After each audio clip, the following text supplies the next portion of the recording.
Card দিবে, এটা কোনো বাংলাদেশের স্বাধীনের পরে কোনো সরকার বলে নাই। উনি আমাদের সমস্ত মানুষদেরকে নিয়ে 17 বছর উনি লন্ডন থেকে চিন্তা করেছেন। আজকে ওনার একটাই বাতা, সমস্ত মানুষ কী করে উন্নয়ন হতে পারে, কী করে সমস্ত মানুষ ঘরে ঘরে মানুষ কী করে অভাবগ্রস্ত মানুষ থেকে অভাব দূর করা যায়, চিকিৎসা মানুষ কীভাবে চিকিৎসা পায়, বস্ত্রহীন মানুষ কী করে বস্ত্র পায়, বিধবা মানুষ কীভাবে বিধবা পায়, বয়স্ক মানুষ কীভাবে বয়স্ক পায়। ওনার একটাই দাবি, প্রত্যেকটা মানুষকে নিয়ে চিন্তা করেন। উনি 4 কোটি ফ্যামিলি কার্ডের এখন ইতিমধ্যে উনি 4 কোটি ফ্যামিলি কার্ডের কথা বলেছেন। আমাদের সকল নেতাকর্মী এবং শ্রমিক ঘরে ঘরে কথা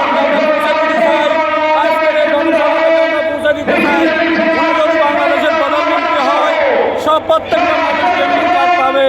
ফ্যামিলি কার্ডের মাধ্যমে কি পাবে?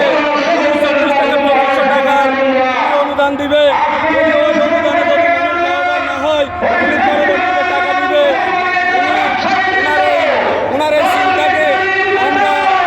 নেতা মহান নেতাকে আমরা দীর্ঘ হায়াত কামনা করি এবং ওনার সুস্বাস্থ্য কামনা করি।